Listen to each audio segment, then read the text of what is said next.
La primera clase de este curso de diseño web sin código se llama Fundamentos de Diseño Web. Esta primera clase no está enfocada específicamente al trabajo con herramientas como Muse o como Edge, sino que van a hablar del panorama general de diseño web. Es decir, aquí vamos a hablar también teniendo en cuenta que algunos diseñadores o algunos tipos de diseño van a requerir escribir código, por ejemplo. ¿Por qué incluyo esto dentro de toda la clase de diseño sin código? Sencillamente porque muchas de las personas que empiezan a trabajar con Adobe Muse, que es por supuesto la herramienta que nos va a permitir crear sitios web sin necesidad de escribir código, muchas de estas personas llegan del mundo gráfico, del mundo impreso. Entonces no tienen absolutamente ningún concepto o tienen muy pocos conceptos de lo que corresponde al diseño web. Como cualquier otro tipo de trabajo, otro tipo de proceso, es importantísimo tener un panorama global de todos los procesos que hacen parte pues del diseño, en este caso del diseño web. ¿Por qué? Porque si tenemos un panorama global, pues vamos a entender exactamente lo que estamos haciendo y vamos a saber en qué momento lo que hacemos va a afectar o no va a afectar el resultado final, o también vamos a entender las características de calidad que tienen que tener los elementos con los cuales nosotros vamos a hacer ese diseño. Entonces, si venimos del mundo del diseño impreso, el mundo de diseño web es un poco diferente, es un poco distinto. Entonces tenemos que tener en cuenta los diferentes requerimientos, las restricciones de hecho que tiene todo este campo del diseño web, que son restricciones diferentes a las que tenemos cuando estamos haciendo, por ejemplo, diseño impreso. Entonces vamos a arrancar, como les digo, esta primera parte o esta primera clase se llama Fundamentos de Diseño Web. Para las personas que no me conozcan, mi nombre es Marlon Ceballos, yo soy instructor certificado por Adobe en diferentes aplicaciones, de hecho las aplicaciones corresponden a los iconos que están viendo en este momento en la parte inferior.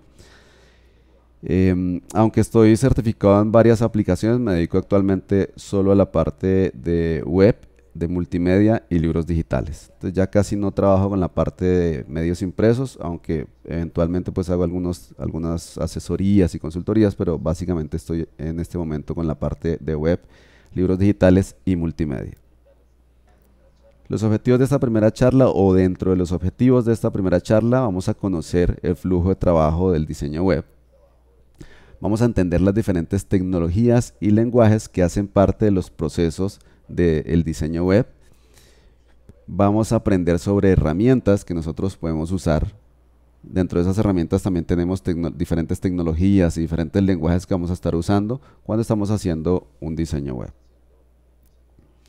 Yo aquí hago uso un poco del sarcasmo porque, insisto, aunque el curso que ustedes están tomando se llama Diseño Web sin Programación, siempre es buena idea que el diseñador de alguna manera sepa que existen algunas tareas de diseño que no van a ser de ninguna manera ajenas a su proceso.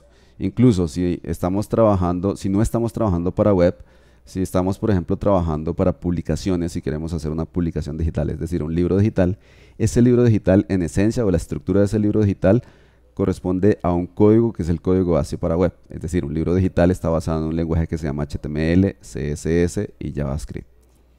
Por ese motivo, es muy difícil que actualmente un diseñador se libre de trabajar, así sea un poco, con el código. Una de las recomendaciones que normalmente yo siempre estoy dando de forma permanente, tanto en las charlas como en los diferentes cursos que dicto, es piérdanle miedo al código, no le tengan miedo al código. Bien, vamos a iniciar entonces con nuestro tema. Entonces, ¿qué es un sitio web? Un sitio web básicamente es una colección de archivos en diferentes formatos que están relacionados. Y esa relación que tienen todos estos archivos es mediante unos elementos que de hecho son la base de la web, que se llaman los hiperlinks. Por ese motivo, nosotros cuando estamos navegando dentro de un sitio web, esa navegación no tiene que ser lineal, es decir, usted no tiene que empezar a leer de forma ordenada la primera página de su sitio web, la segunda página de su sitio web y así sucesivamente, sino que por el contrario usted puede saltar entre los diferentes contenidos o diferentes páginas que hacen parte de ese sitio web, y ese salto o ese cambio o ese paso entre esos diferentes archivos o documentos lo hace mediante los hiperlinks. Entonces, generalmente todos estos archivos están relacionados y esos archivos, recuerden, son archivos en múltiples formatos. Dentro de estos archivos tenemos archivos con formatos HTML, con formato CSS, con formato JavaScript, con formatos de imágenes como JPG, PNG, GIF, con formatos de video, tenemos formatos de audio, formatos de animación, tenemos muchos formatos. Por supuesto son formatos orientados para web, pero hay muchos formatos que están haciendo parte o que pueden hacer parte de nuestro sitio web y que todos ellos están relacionados de alguna manera mediante esos hiperlinks. Y nosotros accedemos al sitio web mediante un nombre de dominio. El nombre de dominio es el nombre que nosotros escribimos en la parte superior del navegador cuando vamos a navegar dentro de un sitio. Entonces, expert.co, adobe.com o el dominio que ustedes quieran visitar en determinado momento. Eso es lo que se llama el nombre de dominio. Y ese sitio web está alojado en un servidor que nosotros denominamos hosting. Ese servidor simplemente es un disco duro con un sistema operativo, es decir, es básicamente un computador que tenemos de forma remota y tenemos acceso a todo el computador o tenemos acceso a una parte del computador para hacer ese alojamiento de todos los archivos que hacen parte de nuestro sitio web. En el momento en que ya hemos publicado, es decir, hemos subido o guardado todos nuestros archivos dentro de este servidor o este hosting, hacemos un enlace del dominio con ese hosting y de ahí en adelante entonces todo lo que va a hacer el usuario que quiera acceder a nuestro sitio web es simplemente escribir el nombre de dominio dentro de la casilla del navegador y al escribir ese nombre de dominio entonces el navegador va a hacer un requerimiento al servidor, es decir, va a decirle que le envíe toda la información que tiene dentro de esta página web o este servidor web. El servidor lo que hace es devolver toda esa información y el navegador interpreta esa información y la muestra al usuario. Posteriormente vamos a estar explicando esto de una forma mucho más pausada y de una forma más puntual. Ahora, ya sabemos que es un sitio web. Vamos a ver qué es un diseñador web. Un diseñador web, pues básicamente es un diseñador que hace sitios web. Sería como la forma más simplista de ver el concepto de diseñador web. Sin embargo, el diseño web encierra muchísimos conceptos y al encerrar tantos conceptos, entonces también a veces no se vuelve tan sencillo definir lo que hace un diseñador web. Dentro de los conceptos que encierra el diseño web, tenemos diferentes lenguajes, como el HTML, como el CSS, como el JavaScript, y esto es independiente de qué aplicación nosotros utilicemos. Esto es independiente de si vamos a escribir el código de forma manual o si vamos a utilizar una aplicación como Adobe Muse u otras aplicaciones similares que generan el código de forma automática. De todas maneras, al finalizar el proceso, lo que vamos a obtener son archivos con estas extensiones HTML, CSS y JavaScript, entre otros, porque pueden haber otros lenguajes adicionales. También, dentro de los conceptos que encierra el diseño web, vamos a tener diferentes tipos de archivo, como lo decíamos anteriormente. Entonces tenemos diferentes tipos de imágenes, diferentes tipos de audio, video, animaciones, fuentes, etc. Ahora, cuando nosotros queremos hacer un sitio web o queremos publicar un contenido web, entonces una pregunta que también puede ser válida es si nosotros necesitamos ser diseñadores web para publicar ese tipo de contenido.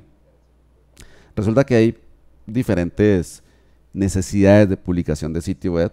Puede ser que usted sea un profesional que requiere crear el sitio web de su negocio, de su empresa, o puede ser que simplemente le llama la atención la web, entonces sea básicamente un hobby, donde ustedes quieren simplemente estar publicando contenido, por ejemplo en un blog, estar publicando noticias, estar publicando, por ejemplo, si usted es una persona que le gusta escribir, entonces de pronto estar escribiendo notas y compartir esas notas en su blog.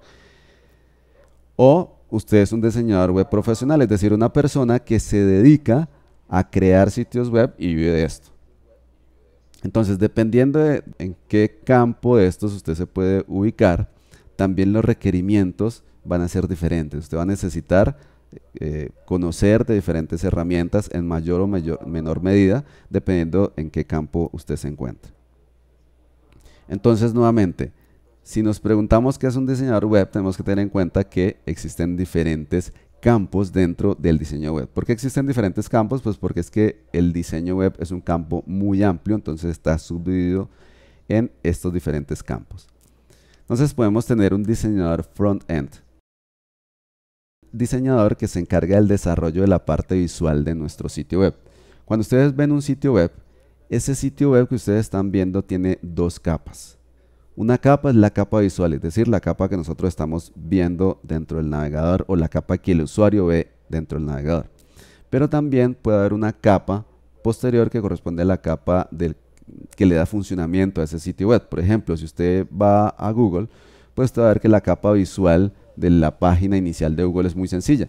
Simplemente lo que tenemos es una caja de texto donde vamos a ingresar la información de la búsqueda que queremos hacer. Tenemos un botón para enviar esa información y tenemos el logo seguramente de Google o los diferentes logos que pueden haber en un momento indicado pues en esta página. Entonces esa parte visual miren que es muy sencilla.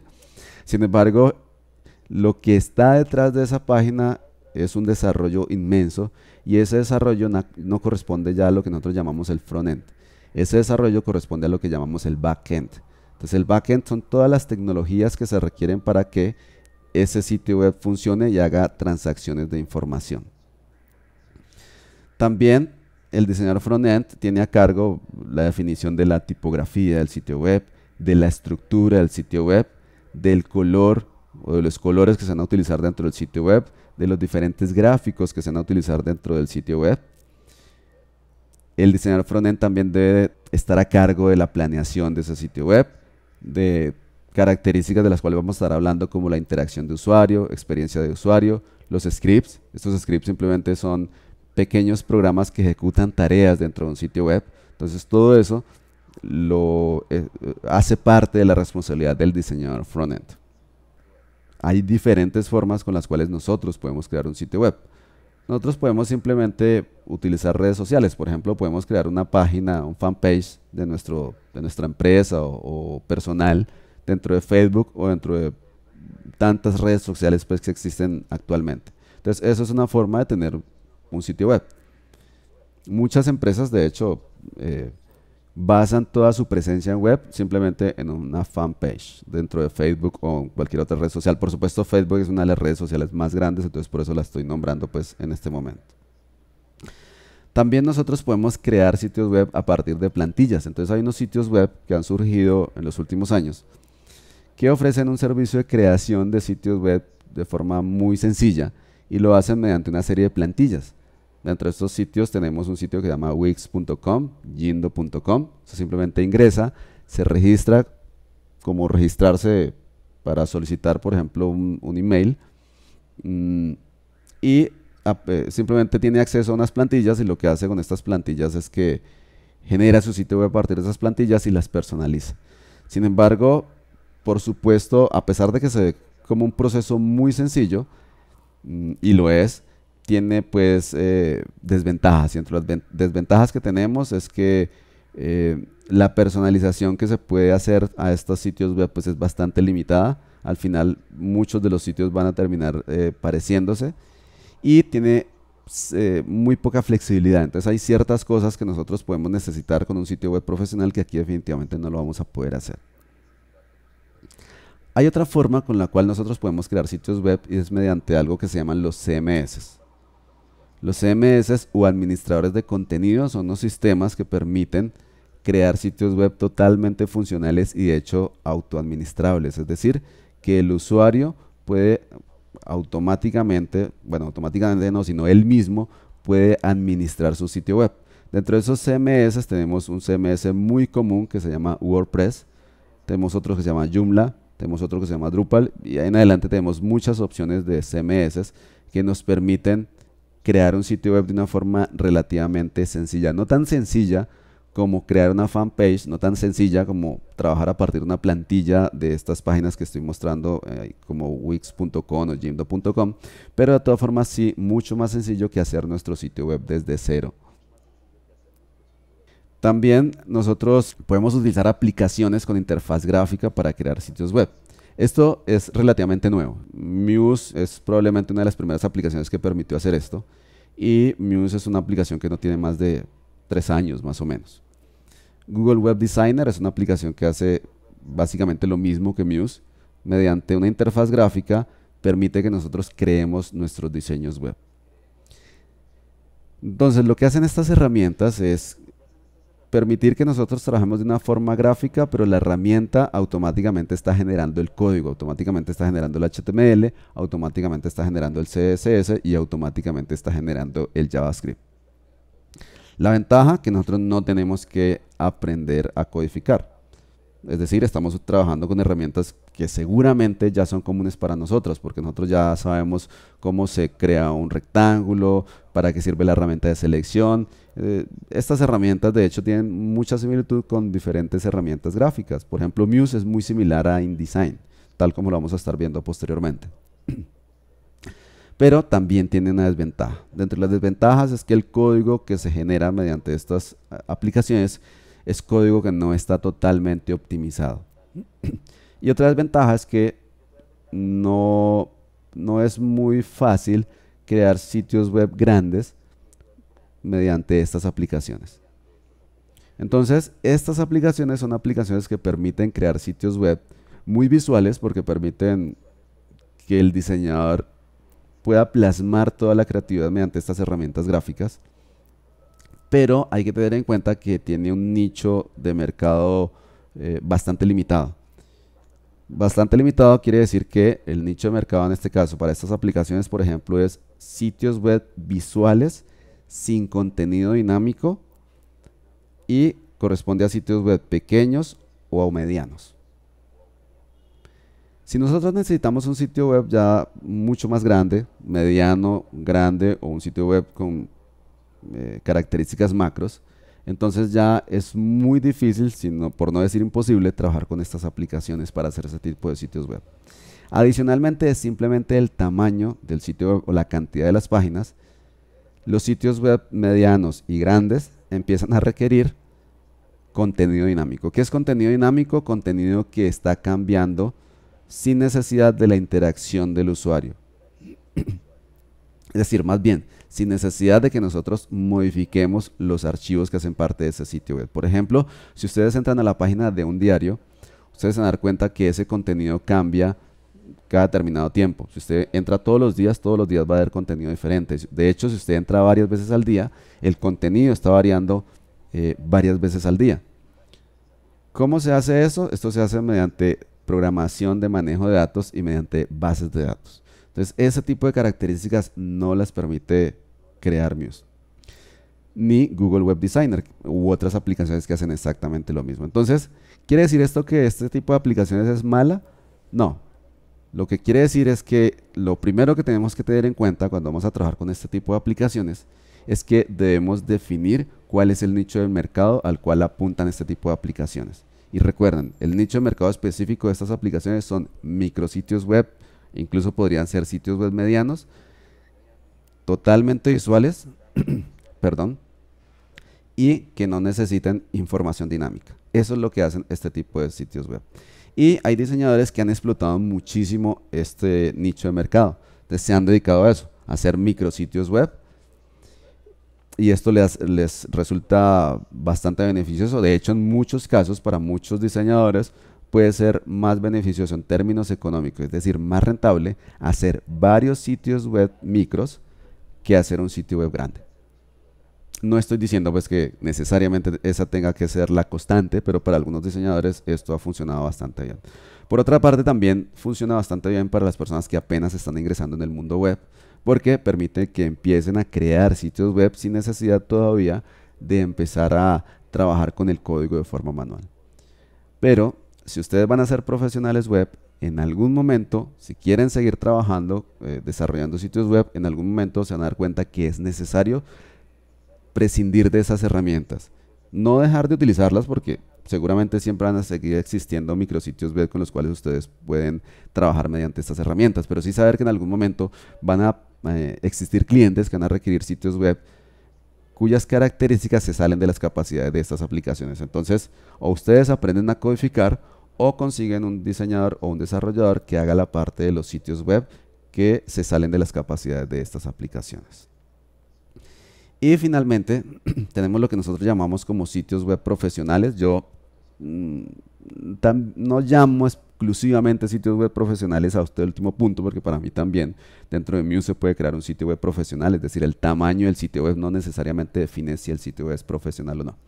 Pero bueno, este último punto corresponde entonces a sitios web que se crean de forma manual, escribiendo el código de forma manual, el código HTML, el código CSS y el código JavaScript.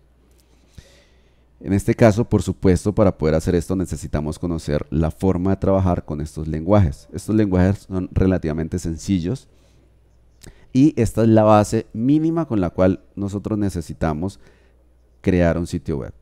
¿Qué quiere decir eso? Pues que dependiendo del sitio web vamos a necesitar incluso lenguajes adicionales. Por ejemplo, si necesitamos manejo de datos dinámicos, entonces ya vamos a necesitar otro lenguaje como PHP y otro como MySQL, por ejemplo, que es un gestor de bases de datos.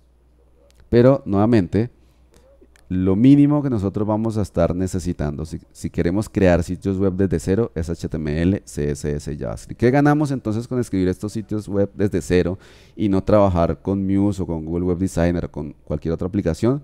En este caso ganamos flexibilidad, porque las herramientas gráficas de todas maneras nos van a limitar a las opciones que tienen esas herramientas, mientras que si vamos a trabajar de forma manual, todo lo que nosotros nos imaginemos podemos generarlo. Probablemente nos demoremos un poco más, pero todo lo que nos imaginemos o todo lo que nos pida el sitio, el cliente, lo vamos a poder realizar. Ok, ¿cuáles son las áreas entonces del diseño web? Ya dijimos entonces que el diseño web es un campo muy amplio.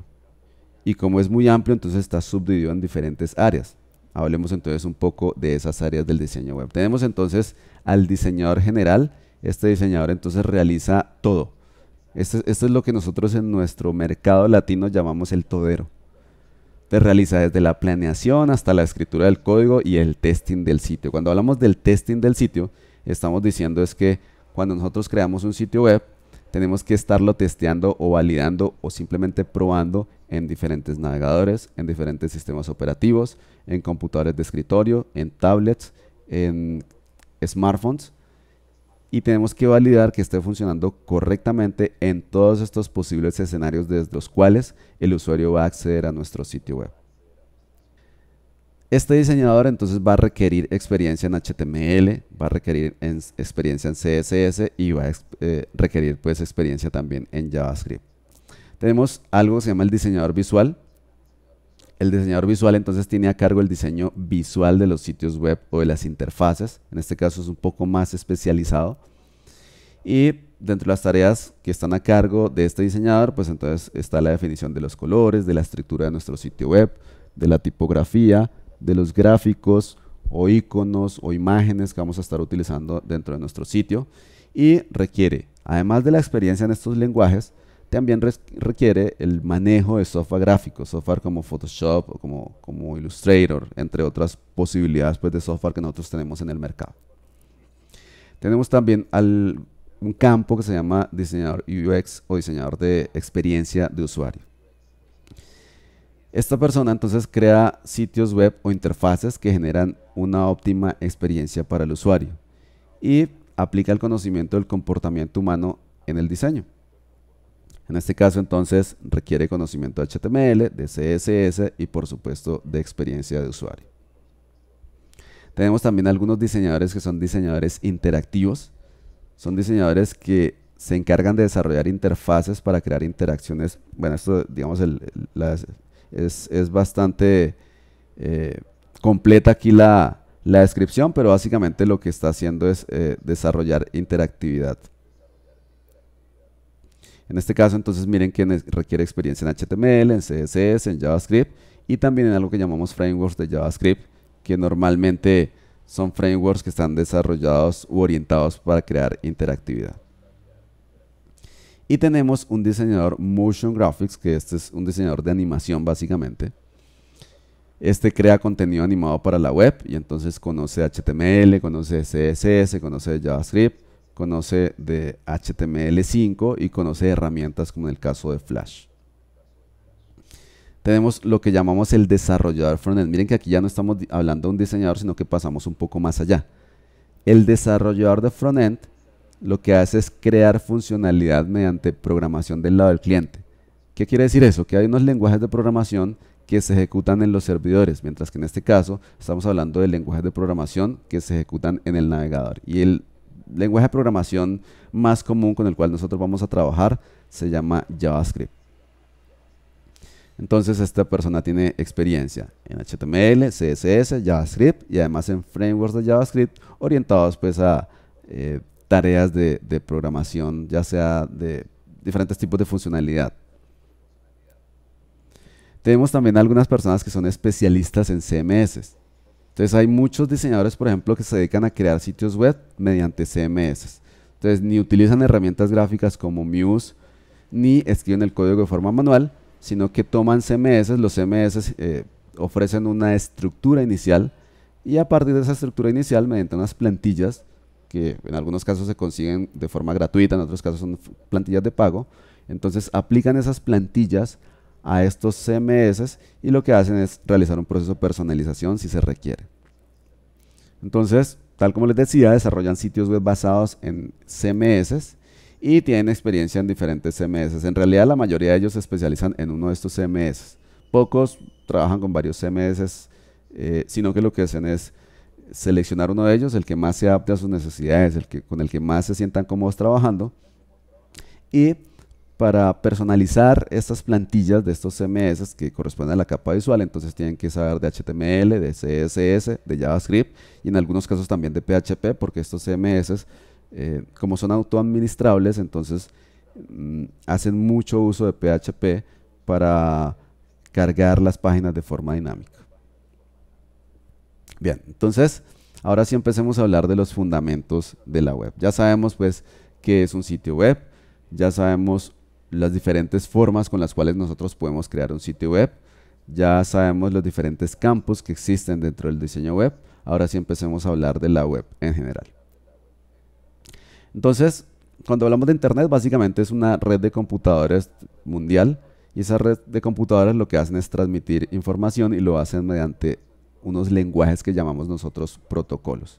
Dentro de esos protocolos tenemos protocolos para enviar emails, tenemos protocolos para enviar mensajes de texto, tenemos protocolos para transmitir información o para trasladar documentos entre los diferentes computadores. Y lo que nosotros llamamos la WWW simplemente es un sistema de distribución de documentos y este sistema se basa en el lenguaje HTML y en el protocolo HTTP. Esta WWW funciona a partir de la interacción permanente entre clientes y servidores. ¿Cuáles son los clientes? Los clientes son las personas que están escribiendo, por ejemplo, la dirección o la URL dentro del navegador, y los servidores son los que reciben la petición de ese navegador y gestionan esa petición para devolver la información que requiere el navegador. Ahora, ¿cómo funciona un sitio web? Esto es clave porque me he dado cuenta que muchísimos diseñadores no entienden cómo es que funciona realmente un sitio web. Entonces, para mí es importantísimo que esto sea claro tanto para un diseñador como para un desarrollador. Sea que estemos trabajando con Muse, sea que estemos escribiendo el código de forma manual, tiene que ser clarísimo la forma como funciona un sitio web. Entonces, lo primero, por supuesto, es que nosotros vamos a necesitar un navegador. Dentro de la casilla de URL, entonces digitamos la URL de esa página que queremos acceder. En este caso vamos a acceder, por ejemplo, a expert.co. Entonces, después de que digitamos la URL y presionamos Enter, lo que ocurre es que este computador donde está el navegador se convierte en el cliente. Y ese cliente genera una petición. Y esa petición primero pasa por un computador o servidor que se llama el servidor de DNS. ¿Qué es el servidor de DNS? Resulta que los hosting o el servidor donde está almacenado nuestro sitio web está identificado por un número, así como la mayoría de los sistemas de identificación que nosotros tenemos es numérica. Nuestra cédula, por ejemplo, en la mayoría de los países latinoamericanos nuestro documento de identificación se llama cédula y es un número. Entonces, exactamente de la misma manera, también con un número están identificados los servidores para saber dónde está alojado nuestro sitio web. El problema es que, imagínense si a nosotros nos llamaran siempre con el número. Sería muy complicado que nosotros nos acordáramos del número que correspondería a cada persona para poderla llamar. Por ese motivo existen los nombres. Y en el caso de los sitios web, por ese motivo también existen los nombres de dominio. Es decir, existe el dominio expert.co, porque si yo le dijera a la persona, visítenos en la dirección 60.120.23.07, pues sería muy complicado que una persona se acordara de ese número para visitar nuestro sitio web. Entonces es mucho más fácil si nosotros le colocamos un nombre o disponemos de un nombre para que la persona acceda a nuestro sitio web mediante este nombre. Entonces nuevamente ya sabemos que el cliente hace la petición y antes de hacer la petición al servidor, primero pasa por el servidor de DNS. ¿Qué es lo que hace el servidor de DNS? El servidor de DNS es similar a lo que nosotros teníamos anteriormente como un directorio telefónico. Entonces en los directorios telefónicos nosotros teníamos el nombre de una persona y luego en la parte derecha teníamos el teléfono de esta persona. Y eso es una base de datos completísima, totalmente organizada, totalmente indexada. Entonces algo muy similar tienen los DNS Server. Los servidores de DNS tienen también entonces los diferentes IPs, que son los números de identificación, y para cada IP entonces él ya reconoce cuál es el dominio o el nombre de dominio o la URL correspondiente pues a esa IP. Entonces lo primero o lo que va a hacer este servidor de DNS es tomar el nombre de dominio, identificar la IP a la cual corresponde este nombre de dominio y enrutar esa petición a la IP correspondiente. La IP entonces se encuentra o identifica a otro servidor. Este es el servidor web y este servidor web precisamente es un servidor web porque tiene un software especializado. Miren que los dos servidores, si ustedes ven, los dos iconitos son exactamente igual. ¿Por qué? Porque los dos son computadores, los dos tienen discos duros, los dos tienen memoria, RAM, etcétera, etcétera. Es decir, físicamente pueden ser muy similares, pero la diferencia entre los dos simplemente es el software que está instalado en ellos. Entonces, en el caso del servidor web, existen aplicaciones que hacen que pueda ofrecer el servicio web. En este caso, entonces podemos tener, por ejemplo, ese icono que tenemos ahí de una pluma, es de un servicio que se llama Apache, que es el software base de un servidor web. Tenemos PHP, que es el lenguaje con el cual nosotros manipulamos datos, y tenemos MySQL, que es un administrador de bases de datos. Digamos que hay varias opciones de software que puede tener un servidor web, hay varios paquetes de software, pero en este caso vamos a asumir que ese es el paquete de software que tenemos. Entonces, ya llega la petición a nuestro servidor web, es decir, ese servidor es el hosting, el lugar donde tenemos alojados nuestros archivos o los archivos que hacen parte de nuestro sitio web. Y lo que hace entonces este servidor es simplemente devolver al requerimiento que hace el navegador archivos HTML, archivos CSS, archivos JavaScript, entre otros.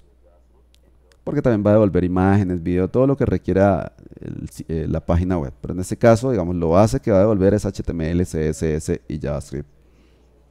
Esa información entonces la manda o la envía al navegador. El navegador interpreta esta información. El navegador toma el HTML, el CSS, lo interpreta y ejecuta el código que exista en JavaScript. Y el resultado simplemente es una página que tiene la estructura HTML, tiene la capa de presentación CSS y que tiene funcionalidad o que puede tener funcionalidad JavaScript. Por ejemplo, si hace clic en algún botón, de pronto muestra un mensaje, etcétera, etcétera. Eso puede ser la funcionalidad. Esto o este flujo corresponde a un sitio web de contenido estático, que de hecho es el sitio web o el tipo de sitio web que nosotros realizaríamos con Muse. Recuerden, Muse no genera sitios web de contenido dinámico. Pero si por algún motivo la consulta que nosotros hacemos la hacemos a un sitio web que tiene contenido dinámico, entonces miren lo que va a ocurrir. Si el servidor web se da cuenta que hay algún tipo de información o de código que requiere un proceso adicional, en este caso esto es código PHP, puede haber otro lenguaje diferente a PHP, entonces esto quiere decir que hay información dinámica. Entonces no envía el requerimiento o la respuesta al requerimiento no la envía al navegador, sino que va a tomar esta información PHP o del lenguaje de programación que estemos utilizando y lo va a enviar al intérprete de ese lenguaje de programación. En este caso, asumiendo que estamos trabajando con PHP, lo va a mandar al intérprete de PHP que está incluido dentro del servidor web. Este intérprete muchas veces requiere obtener información de una base de datos, entonces hace lo que se llama una consulta a la base de datos. La base de datos devuelve la información que se le ha sido consultada al intérprete de PHP.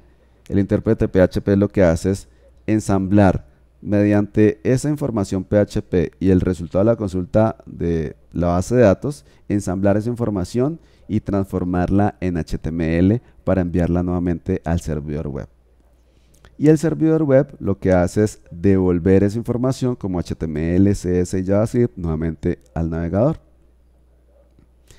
El navegador en este caso, miren que en ningún momento está recibiendo información PHP, porque esa información PHP es procesada por el intérprete de PHP y el intérprete de PHP lo que hace es devolver HTML.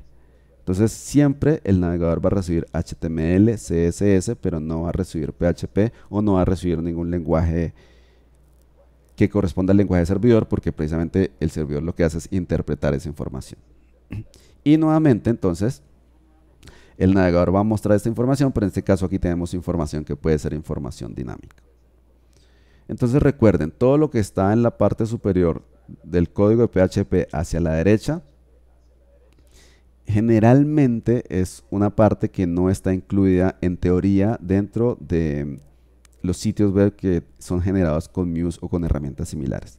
En la práctica, en realidad, sí puede estar incluido código de PHP. ¿Por qué? Por ejemplo, Muse permite generar formularios, es decir, cuando tenemos un sitio web podemos necesitar un formulario de contacto donde el usuario ingrese la información, le diga enviar y esa información vaya a un email, a una cuenta de email que nosotros definamos.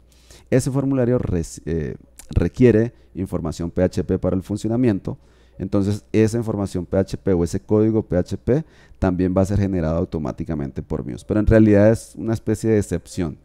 Exceptuando el tema de los formularios, no va a haber información dinámica, no va a haber información de PHP incluido en los sitios web que nosotros hagamos con Muse. Esto lo digo porque tenemos que tener de forma muy clara definidos cuáles son los límites que tenemos nosotros cuando estamos utilizando este tipo de aplicaciones. Bien, respecto a los DNS o Domain Name Servers, simplemente son una base de datos que está distribuida en servidores alrededor de todo el mundo y, como decíamos anteriormente, traduce las direcciones IP a nombres de dominio. Estos son estos servidores, recuerden, que tienen esa base de datos donde están indicando el nombre de dominio respecto a la IP donde está alojado nuestro servidor. ¿Por qué es importante tener en cuenta el tema de los DNS? Porque cuando ustedes ya tienen el sitio web que han creado, ya sea con Muse o ya sea que hayan creado con código de forma manual, hay un proceso de configuración de los servidores y del dominio. Y cuando ustedes hacen esa configuración, esos procesos suelen tomar tiempo. Entonces en algunos casos se puede demorar 1 hora ese proceso, en algunos casos se puede demorar 2 horas. Hay casos extremos donde se puede demorar todo un día, 24 horas. Y muchas veces uno piensa, bueno, pero ¿cómo se va a demorar un proceso en Internet 24 horas cuando normalmente todo lo que hacemos en Internet es prácticamente automático? Entonces, se suele demorar ese tiempo porque hay un proceso que se llama propagación. Y es que esa información que nosotros estamos actualizando en nuestro hosting o en nuestro servicio de dominio tiene que actualizarse en todos los servidores DNS alrededor del mundo. Porque si no, entonces habría algunas partes del mundo donde podrían acceder a nuestro sitio web, habrían otras partes del mundo donde no podrían acceder a nuestro sitio web. Respecto a los protocolos, simplemente son lenguajes que permiten la comunicación entre computadores. La importancia de los protocolos es que, si usted se ha dado cuenta, cuando usted accede a su sitio web, usted no importa en ningún momento desde qué dispositivo está accediendo. Usted puede acceder desde un computador Mac, desde un computador Windows, desde un computador Linux. El computador puede estar instalado en inglés, puede estar instalado en español, en japonés, puede tener cualquier tipo de aplicación, puede hacerlo en teoría desde cualquier navegador y tiene que funcionar todo exactamente igual. Entonces todo el proceso que nosotros vimos anteriormente, desde donde se hacía la petición al servidor, etcétera, etcétera, todo tiene que funcionar perfectamente igual. Y funciona igual simplemente porque los protocolos son lenguajes independientes a todas estas características de los computadores y software. Entonces, dentro de estos protocolos tenemos el protocolo HTTP, tenemos el protocolo FTP, el protocolo SMTP, DNS, etcétera, entre diferentes protocolos que nosotros tenemos. El protocolo HTTP, por ejemplo, es el protocolo que permite la transferencia de datos por Internet. De hecho, es el protocolo que permite que viajen las páginas web desde el servidor hasta el computador del cliente. Pero adicionalmente a ese protocolo, que es probablemente el más conocido en Internet, también tenemos otros protocolos como el protocolo FTP, que es un protocolo que permite transferir archivos. El concepto parece un poco similar al HTTP, o sea, como que, bueno, pero no es lo mismo que hace el HTTP. Entonces, en realidad, el HTTP transcribe documentos desde el servidor hasta el navegador. Pero en el caso del FTP, aunque hace algo similar, transcribe también información, está más orientado para transferir o transportar archivos. ¿Qué quiere decir eso? Que en el caso del HTTP estamos transportando una información que va a ser visualizada en el navegador. En cambio, en el caso del FTP, nosotros, por ejemplo, necesitamos subir 5 imágenes al servidor. Esa tarea de subir información, miren que va del cliente hacia el servidor, aunque también puede ser al revés. Y hacerlo por HTTP podría no ser imposible, pero sí es bastante complicado y demorado. Mientras que en FTP nosotros podemos transportar archivos de prácticamente cualquier tamaño, cualquier número de archivos, cualquier tipo de extensión y no va a haber ningún tipo de inconvenientes. Tenemos otro protocolo como el SMTP, que es el protocolo con el cual nosotros estamos enviando siempre emails, y cuando nosotros recibimos emails utilizamos otro protocolo que se llama el POP. La URL, que es lo que ustedes van a digitar dentro del navegador siempre que van a visitar una página web, es básicamente un string o un conjunto de caracteres que identifican la ubicación de un recurso. ¿Qué recurso generalmente? Pues un sitio web o una página web. Entonces, normalmente nosotros vamos a ver la URL, bueno, generalmente no estamos utilizando la última parte, ahora les explico a qué corresponde ese número, pero generalmente, exceptuando el 2 puntos y el 80, esto es lo que nosotros vamos a tener como una URL. http://www.expert.com. Pero la URL tiene unas secciones. Entonces, la primera sección corresponde al protocolo. Recuerden el concepto anterior, que existían diferentes tipos de protocolo. Entonces, el protocolo para transportar información, transportar datos, especialmente del servidor hacia el cliente, se llama el protocolo HTTP. Posteriormente tenemos algo que llamamos el subdominio. El subdominio, para verlo de una forma bien sencilla, es simplemente una carpeta que puede contener información de archivos. Entonces, generalmente los servidores tienen una carpeta que es la carpeta www. No necesariamente se tiene que llamar así, pero siempre hay una carpeta base.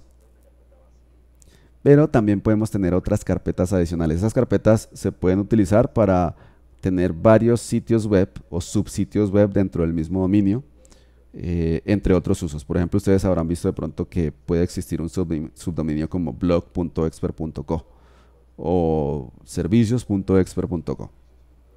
Entonces, servicios o blog vendría a ser aquí el subdominio. Tenemos el dominio como tal y posteriormente tenemos la extensión. Ustedes han visto que la extensión más común es .com, pero también existen otras extensiones como .net, .org y actualmente se utiliza mucho la extensión .co, también por la similitud con el .com. El número que nosotros tenemos se llama el puerto y es una puerta, por decirlo de alguna manera sencilla, que permite la comunicación de ese sitio web. Generalmente nosotros no escribimos el puerto porque hay un puerto por defecto y simplemente se genera la comunicación, pero en algunos casos es necesario indicar el puerto. Y en algunos casos nosotros vamos a ver este tipo de string después de la URL, que de hecho hace parte de la URL. Esto simplemente son parámetros que se pueden enviar y esos parámetros pues pueden tener diferentes funcionalidades. Entonces miremos lo que estaba mostrando. Entonces les decía que normalmente nosotros tenemos la URL de esta manera. Entonces aquí tenemos el protocolo, aquí tenemos el subdominio, aquí tenemos el dominio y aquí tenemos la extensión del dominio.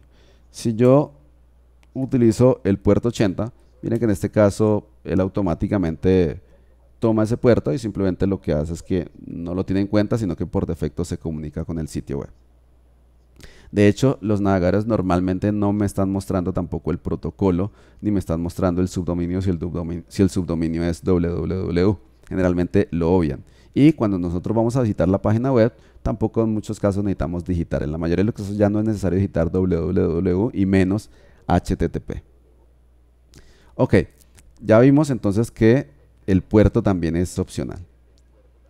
Pero ustedes pueden tener o podemos también tener subdominios. Por ejemplo, miren este subdominio. Tenemos un subdominio que se llama Aprende. El dominio principal es expert.co. Pero tenemos un subdominio que es Aprende. Y en este caso la URL completa sería aprende.expert.co. Entonces, si entramos, pues nos va a llevar a la página correspondiente. Es un sitio, miren que de hecho es un sitio totalmente diferente, porque toda esta información, como el sitio es diferente, toda la información quedó entonces guardada dentro de esta carpeta. La carpeta es Aprende.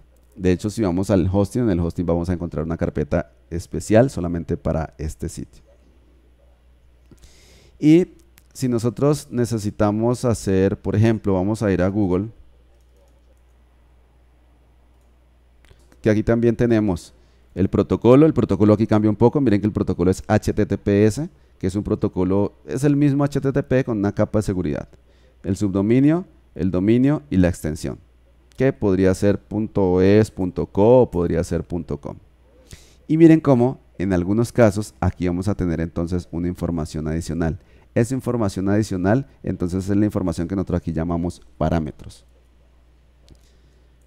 Y de hecho, miren lo que puedo hacer. Vamos a buscar aquí, por ejemplo, curso Adobe Muse.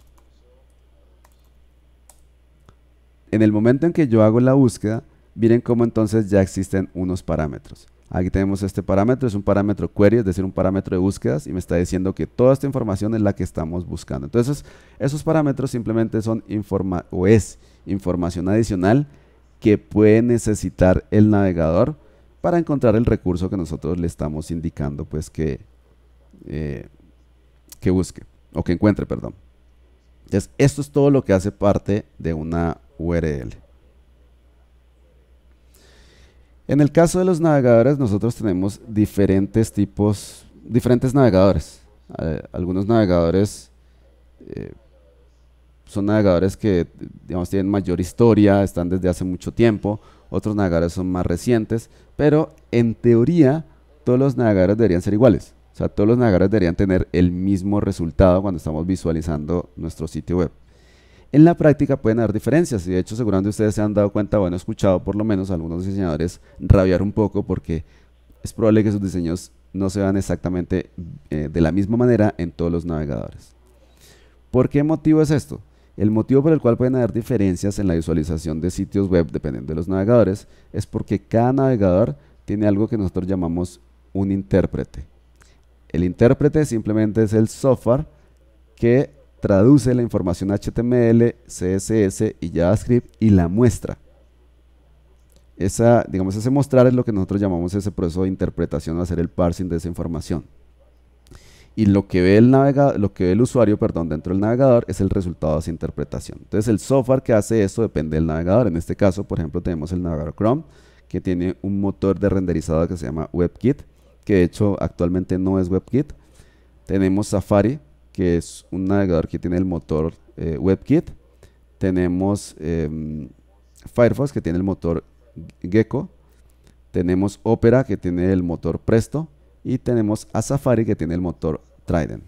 Entonces miren que todos tienen motores de interpretación diferentes. Más, a partir de la versión 28 de Chrome y la versión 15 de Opera, estos navegadores ahora usan otro motor que se llama Blink, que es un motor desarrollado por Google. Entonces, a esto le tenemos que adicionar que los navegadores viejos tienen en algunos casos motores diferentes.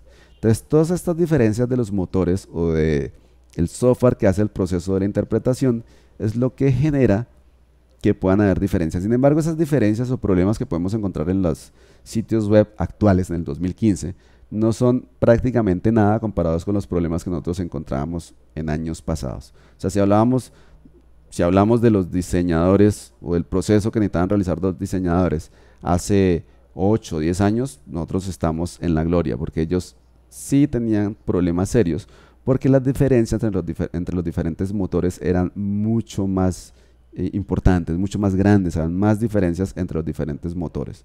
Y esto de hecho los navegadores lo hacían a propósito, los fabricantes de navegadores creaban características en sus navegadores que no eran compatibles. Actualmente, por el contrario, gracias a los diferentes estándares web que se han desarrollado y que han sido adoptados por los fabricantes de estos navegadores, esas diferencias se han ido volviendo mínimas. Existen pequeñas diferencias todavía en algunos casos, pero son mínimas comparadas con los problemas que teníamos anteriormente. Entonces, los estándares web simplemente son un grupo de buenas prácticas recomendadas por una entidad que se llama la W3C. La W3C es la entidad encargada de generar o definir estas buenas prácticas y convencer a los fabricantes de navegadores para que incluyan estas buenas prácticas dentro de los navegadores que ellos desarrollan o que crean. El objetivo de estos estándares es que los sitios web se vean y se comporten exactamente de la misma manera en los diferentes navegadores. Es decir, que no importa si estoy viendo mi sitio web en Explorer o en Safari o en Chrome o en un navegador de escritorio o en un navegador de un dispositivo móvil, el resultado del comportamiento sea exactamente igual. De hecho, la página donde podemos ver todo el proceso de estandarización de la web se llama la w3c.org. Y en el caso de los servidores web, volviendo al tema que estábamos hablando anteriormente, ya sabemos que es un computador con un software especializado. Ese software o ese conjunto de software o suite de software puede ser diferente de acuerdo al servidor, y sabemos que ese servidor está identificado mediante una IP. Eso ya lo sabemos. Recuerden que los servidores DNS son los que toman esta IP y la enlazan con el nombre de dominio. Cuando nosotros hacemos un sitio web para un cliente o para nuestra propia empresa, entonces generalmente la primera etapa, por supuesto, es crear nuestro sitio web. Sea que lo estemos creando con Muse, sea que lo estemos creando con un CMS, sea que lo estemos creando de forma manual con HTML, CSS, JavaScript o cualquier otro lenguaje. Lo que hacemos primero es crear o generar esos archivos, y posteriormente tenemos que tomar estos archivos que mientras los estamos creando van a estar de forma local y los vamos a publicar en un servidor web. Entonces, estos servidores web pueden ser servidores web dedicados. ¿Qué quiere decir un servidor web dedicado? Que usted está contratando todo el servidor para usted solo. En algunos casos, lo que nosotros denominamos una torre, que es más o menos lo que estamos viendo aquí en el icono, puede tener diferentes discos duros, y en realidad en cada disco duro puede haber un sistema operativo totalmente diferente. Es decir, es como si esta torre tuviera varios computadores. Pero nosotros entonces estamos contratando un módulo de estos totalmente independiente, ya sea un disco duro o todo un servidor completo. Generalmente, esto es común cuando tenemos sitios web grandes, de empresas muy grandes, o cuando somos diseñadores, por ejemplo, que tenemos muchos clientes. Entonces, como tenemos muchos clientes, lo ideal es tener nuestro propio servidor. Entonces, rentamos o alquilamos el servicio de nuestro propio servidor y nos entregan entonces una IP. Sin embargo, cuando tenemos sitios web pequeños o sitios web medianos, entonces no vamos a alquilar todo un servidor porque es pues muy costoso, sino que lo que hacemos es alquilar un servidor virtual. Y un servidor virtual simplemente es del disco duro, nos hacen una partición virtual y nos alquilan esa partición. Entonces, bajo la misma IP, nosotros podemos tener diferentes sitios web. Entonces, tantos sitios web, eso depende pues también del plan que nosotros contratemos con el hosting. Vamos a poder tener, por ejemplo, 2 sitios web diferentes, 3 sitios web, 5 sitios web, o algunos planes pueden ser sitios web ilimitados. Todo lo que sea ilimitado, de hecho, como servicio que nos ofrezcan a nosotros, no es ilimitado, o sea, nada es totalmente ilimitado. Entonces, ahora que vamos a hablar un poco de estos servicios que tenemos que contratar, siempre que ustedes vean la palabra ilimitado, lo van a ver entre comillas, porque en realidad nada es ilimitado. Entonces, nuevamente, existen estas dos opciones. Generalmente, cuando estamos empezando, cuando nuestros sitios web son sitios web medianos, etcétera, entonces nosotros no contratamos un servidor por costo, sino que no contratamos un servidor dedicado, sino que contratamos un servidor virtual, que es simplemente una partición. Ahora, ¿cuál es el software que nosotros vamos a encontrar en un servidor? Es importantísimo tener en cuenta esto. ¿Por qué? Porque en muchos casos, y he visto problemas por este motivo, No tenemos en cuenta eso y simplemente alquilamos el primer servidor que nos encontremos, especialmente en muchos casos la decisión cuando estamos empezando suele ser por costos, ¿no? Entonces el servidor más económico, ese es el que contratamos. Pero resulta que los servidores pueden tener diferente tipo de software y el software del servidor que nosotros contratemos puede llegar a ser incompatible con el software o el lenguaje que estemos utilizando para nuestro sitio web, para desarrollar nuestro sitio web. Entonces, dentro de ese software nosotros podemos tener, o vamos a tener mejor, un sistema operativo. En este caso estamos asumiendo que el sistema operativo es Linux. Vamos a tener el software del servidor web, que es lo que hace que esto sea un servidor web, en este caso Apache.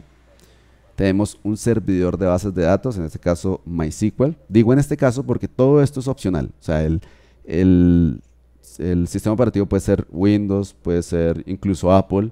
El servidor web puede ser otro servidor web. El servidor de bases de datos puede ser otro servidor de bases de datos.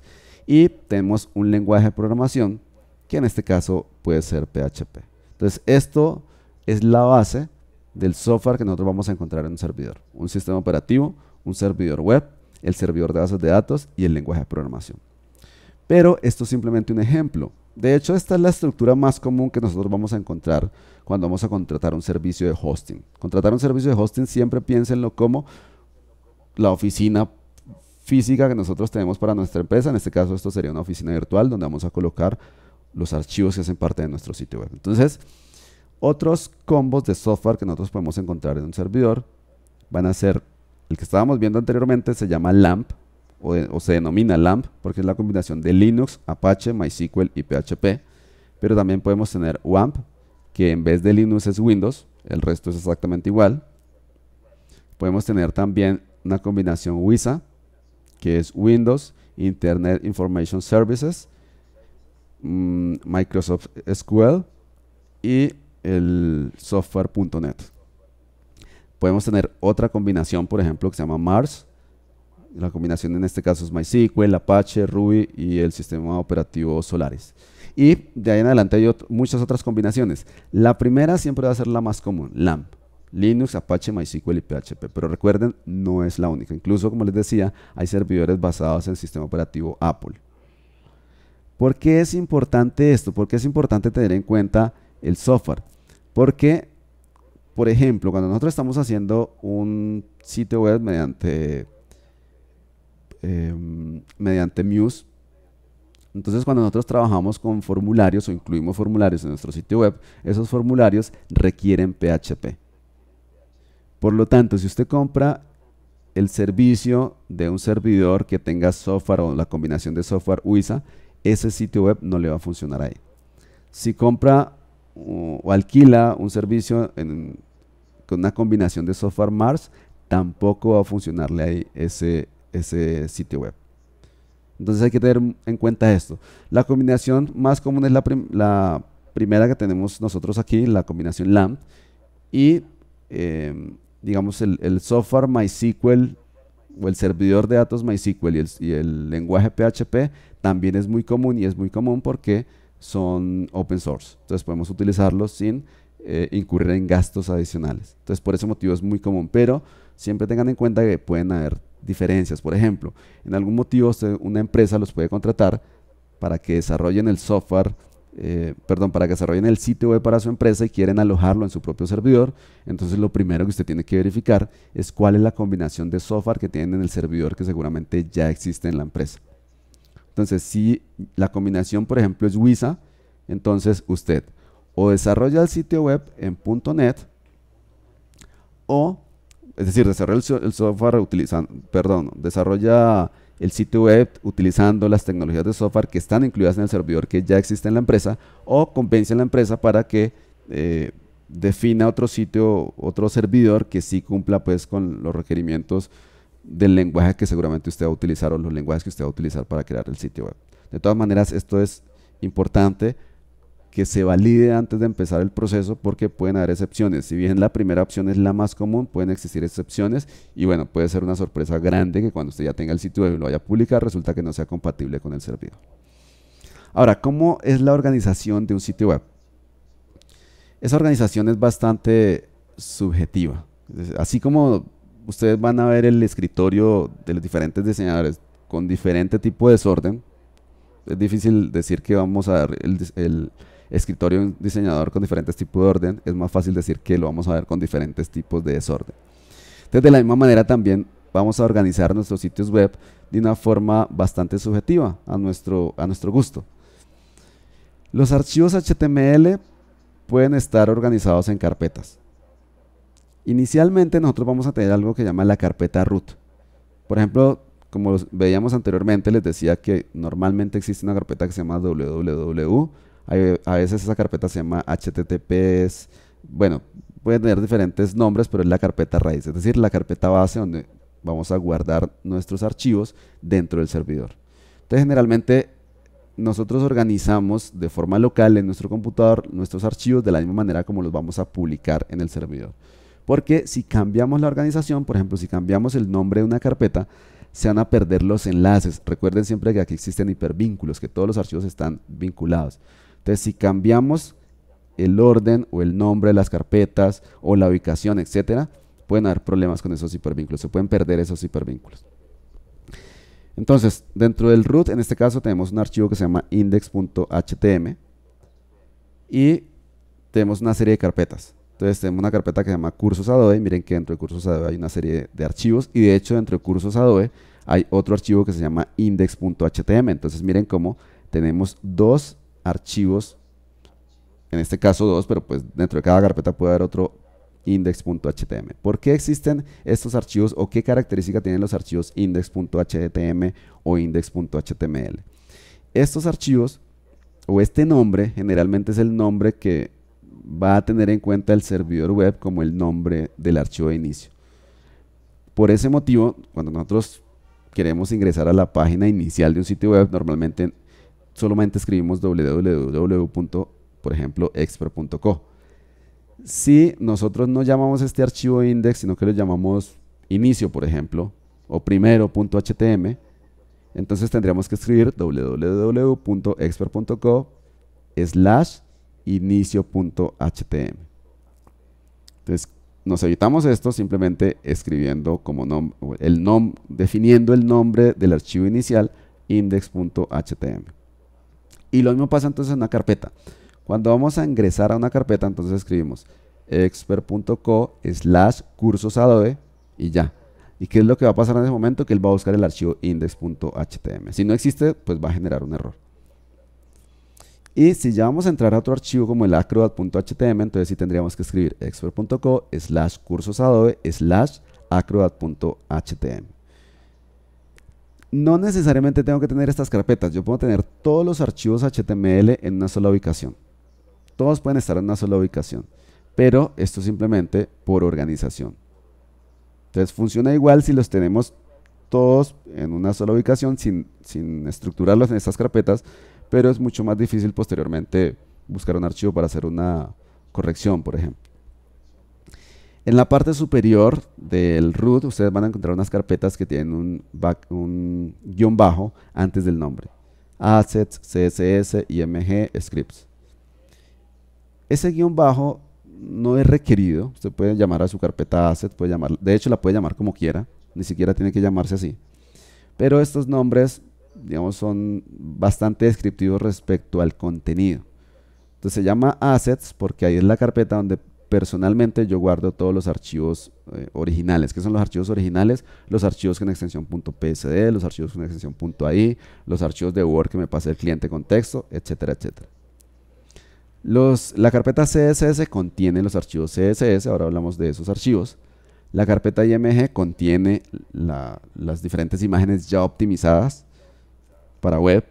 La carpeta scripts contiene los diferentes scripts, pero todas estas carpetas CSS se puede llamar estilos o como yo quiera. IMG se puede llamar fotos, mis fotos. Script se puede llamar código, como a mí se me ocurra.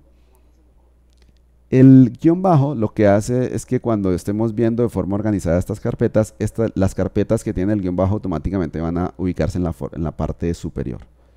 Y yo claramente las identifico primero por su ubicación, segundo por el guión bajo, y de esa manera me doy cuenta que son carpetas que contienen recursos, no son carpetas donde hay archivos HTML. Eso es básicamente, es una recomendación simplemente, pero nuevamente la organización es totalmente subjetiva. Hablemos entonces ahora de los fundamentos de frontend. Ya sabemos qué es frontend, ya sabemos que frontend corresponde a la capa que el usuario ve dentro del navegador. Entonces ya sabemos que el diseñador frontend lo que hace es diseñar la capa visual de los sitios web o de las aplicaciones, no necesariamente de sitios web. Está encargado de la interfaz de usuario, de la estructura, de la tipografía, de las imágenes, de la usabilidad y de la experiencia del usuario. Entonces, ¿cuáles son las tareas del diseñador frontend? Dentro de esas tareas tenemos crear los mockups. Ahora hablamos un poco de estos mockups. Básicamente los mockups son los bocetos iniciales que nosotros vamos a realizar. Así como cuando vamos a crear, por ejemplo, un logo, nosotros tenemos que generar un boceto. Aquí también hacemos un boceto del sitio web, pero le llamamos mockups. Tenemos también dentro de la tarea del diseñador la arquitectura de información. ¿Qué quiere decir la arquitectura de información?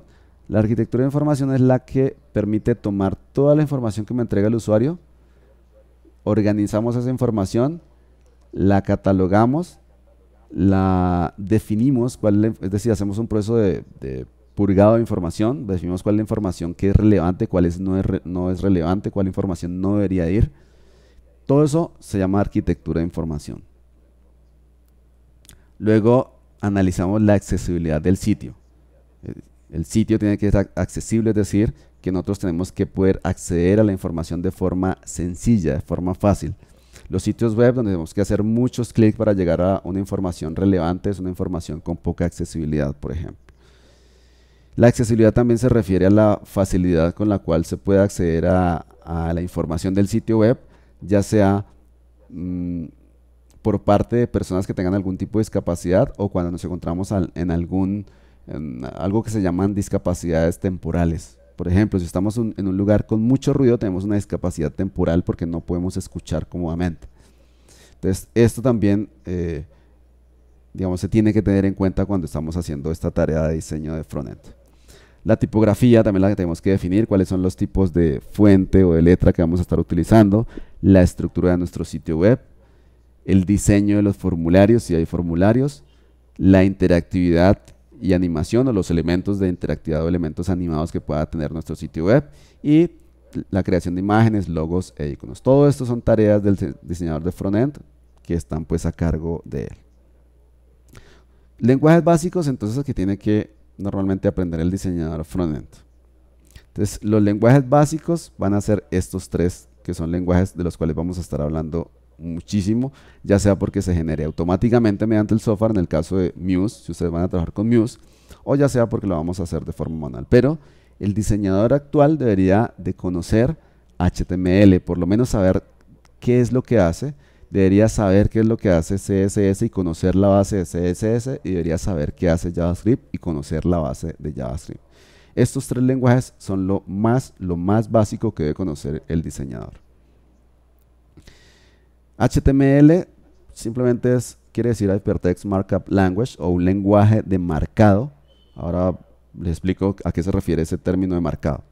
Y no es un lenguaje de programación, es un lenguaje de marcado, porque los lenguajes de programación son lenguajes que permiten definir estructuras lógicas. En este caso no estamos definiendo estructuras lógicas, sino que estamos marcando el contenido. Una ventaja de HTML es que es supremamente fácil de entender, es muy sencillo. Yo lo comparo mucho, o la base del HTML lo comparo mucho con los POSIT. Entonces la base del HTML se llaman las etiquetas o los tags, y esas etiquetas permiten hacer un marcado del contenido para que el navegador sepa cómo manejar ese contenido. Nosotros, por ejemplo, aquí estamos haciendo un tag, o estamos pegando un POSIT donde estamos indicando una tarea. Estamos diciendo, mire, no se les olvide sacar la basura en la bolsa verde para que sea reciclable. Entonces miren cómo este tag tiene instrucción de cómo manejar el contenido. Algo similar pasa entonces con HTML. En HTML tenemos un texto, y ese texto entonces puede estar marcado o debe estar marcado, y ese marcado entonces le está diciendo al navegador cómo manipular este contenido. En el caso del H1, por ejemplo, le está diciendo esto es un título. En el caso del H2 le está diciendo esto es un subtítulo. En el caso del párrafo le está diciendo esto es un texto básico, un párrafo básico. Entonces, cuando el navegador ve un H1, él sabe que eso es un texto importante porque es un título importante. Cuando ve un H2, entonces está haciendo lo mismo, pero en este caso ya el navegador sabe que el H2 jerárquicamente depende del H1, es decir, tiene menos relevancia. Y en el caso del párrafo es algo así como un texto estándar. Entonces, voy a abrir acá un momento brackets, brackets es un editor de código. Ahorita hablamos un poco de los editores de código.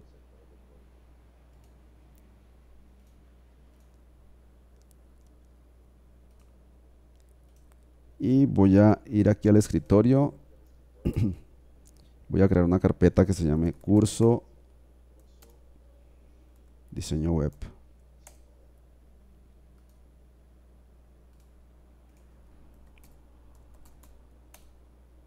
Y aquí voy a crear una carpeta que se llame clase 1. Aquí voy a crear una estructura básica. No la voy a utilizar, pero es para que se den cuenta más o menos qué es lo que yo suelo hacer cuando inicio trabajando. Entonces lo primero que hago es crear una carpeta para el CSS que voy a utilizar. Luego creo una carpeta para el JavaScript. Y luego creo una carpeta para las imágenes. Esto me lo va a generar de forma automática Muse. Yo no tengo que hacer esta estructura. Muse automáticamente me va a generar esto de forma automática. Aquí voy a hacer un ejemplo de HTML, entonces por ese motivo es que lo estoy haciendo de forma manual. Entonces, aquí ya definí dentro de esto se llama un editor de código. El editor de código, pues como su nombre indica, permite escribir código. Y nosotros podemos abrir la carpeta, es decir, indicarle que voy a trabajar con una carpeta en particular. Aquí puedo decirle abrir carpeta y voy y selecciono la carpeta con la cual yo quiero trabajar. O simplemente tomo la carpeta y la arrastro directamente a esta parte para que la reconozca como la carpeta de trabajo. Voy a crear entonces un nuevo documento. Miren que cuando creo el nuevo documento no tiene extensión, no tiene nada. Aquí presioné comando S o control S y voy a llamar a este archivo index.htm. Los archivos para web, ya sean archivos HTML, archivos CSS, archivos de JavaScript, todos esos archivos son archivos de texto esencialmente. O sea que no tienen mayor diferencia entre ellos. La diferencia o el navegador interpreta esa diferencia por la extensión. Por ese motivo es importantísimo que nosotros indiquemos la extensión del archivo.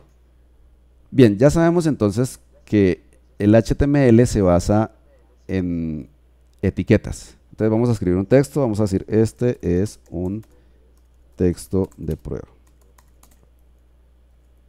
Vamos a guardar, voy a hacer clic en este icono, es un icono que permite previsualizar el contenido de mi página. Esto depende después del navegador, perdón, del editor. Entonces me está mostrando el texto. En teoría este texto no se debería mostrar. ¿Por qué? Porque en realidad aquí no tenemos un documento HTML válido. Sin embargo, el navegador nos está haciendo algo así como un favor, nos está diciendo listo. Ese archivo HTML no tenía absolutamente nada de HTML, pero listo, yo les voy a mostrar el texto. Entonces vamos a crear primero una estructura válida de HTML. De hecho, miren que aquí ya me está mostrando que hay errores. Esa estructura la puedo escribir de forma manual o también otra forma. Vamos que aquí tengo unas plantillas de HTML. Y listo, aquí tenemos entonces una estructura. Esto lo hago simplemente para no demorarme y no perder tiempo. Entonces acá tenemos algo que se llama el doctype, que me está indicando el tipo de documento que tenemos. En este caso me está diciendo que este es un documento de tipo HTML. Tengo una etiqueta HTML que abre y una etiqueta HTML que cierra, que me encierra todo el contenido de mi página web. Lo único que queda por fuera es el doctype. Y tenemos dos áreas importantes, el área del body y el área del head. El área del head es el área donde va a ir información del documento y va a ir el enlace de archivos externos. Y el área del body es el área donde está todo lo que quiero que se vea dentro de mi sitio web. Entonces vamos a actualizar la información. Miren que aquí ya no hay absolutamente nada. Y no hay absolutamente nada porque pues yo borré el contenido que teníamos anteriormente. Voy a cambiar entonces el title. Vamos a decirle que esto es ejemplo HTML. Y miren cómo la pestaña no me lo muestra totalmente, pero aquí dice en la pestaña ejemplo HTML, porque este es el título de nuestro documento. y voy a escribir exactamente el mismo texto. Y miren cómo aquí nuevamente me está mostrando el texto. Pero este texto no está etiquetado. Vamos a seguir acá. Este es un título.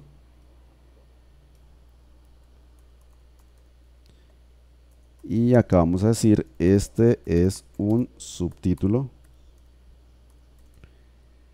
Y este es un párrafo. Entonces, lo primero que nos vamos a dar cuenta es que no respeta ningún tipo de separación. Miren cómo todo el texto está de forma continua, está de forma seguida. ¿Por qué? Porque en HTML no se respetan ni más de una separación, ya no es respetada. Es decir, aquí hay un espacio entre el final de este texto que dice este es un título y el inicio del otro, hay un espacio. Igual también en la tercera línea que escribí en esta parte, antes de esa tercera línea también hay un espacio. Pero más de ese espacio ya no lo reconoce. Así yo divida este texto, todo lo que a mí se me ocurra, esos espacios no van a ser reconocidos. ¿Qué está ocurriendo acá? Que este texto no está etiquetado, me lo está mostrando como un texto genérico el navegador. Recuerden, en teoría ni siquiera debería mostrarlo, pero me está haciendo el favor pues el navegador de mostrarme ese contenido. Entonces vamos a etiquetarlo y lo que hacemos acá es decirle, miren usted, es un texto H1. Y un texto H1 es un texto muy importante porque va a ser el título de todo este documento. En el navegador nosotros tenemos ya el contenido. Recuerden, el navegador nos está haciendo pues el favor de mostrar ese contenido, pero no debería mostrar por lo menos este contenido porque ese contenido no está etiquetado. Pero bien, nos lo está mostrando ya. Entonces tenemos el H1 y ya el navegador me reconoció que ese H1 es un título porque tiene una etiqueta H1. Ahora el H2, miren cómo es un subtítulo en este caso, y vamos a decirle ahora que vamos a tener aquí la etiqueta de párrafo. Entonces ya me está reconociendo esta información como contenido etiquetado de forma válida. Entonces esto ya es un archivo HTML válido con un contenido etiquetado correctamente. Recuerden, tenemos un título, tenemos un subtítulo y tenemos un párrafo.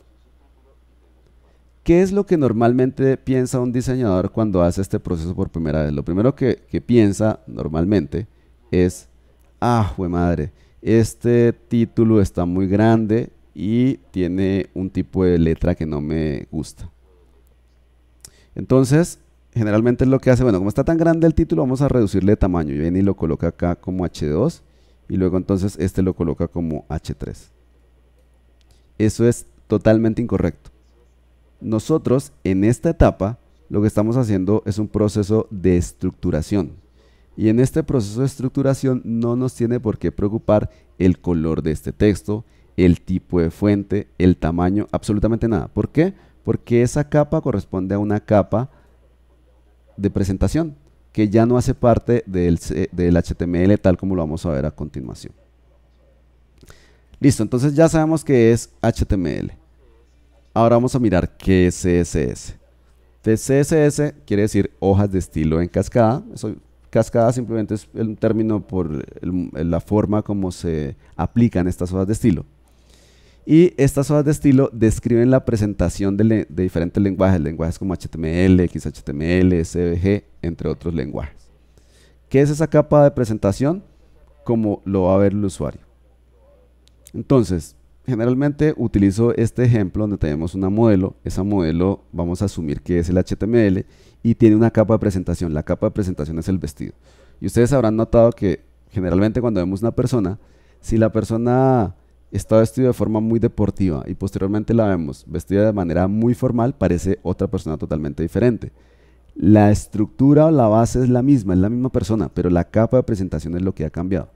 Entonces aquí tenemos a la misma persona, pero con diferentes capas de presentación. Esa entonces es la función del CSS, brindar la capa de presentación de la estructura HTML que nosotros tenemos.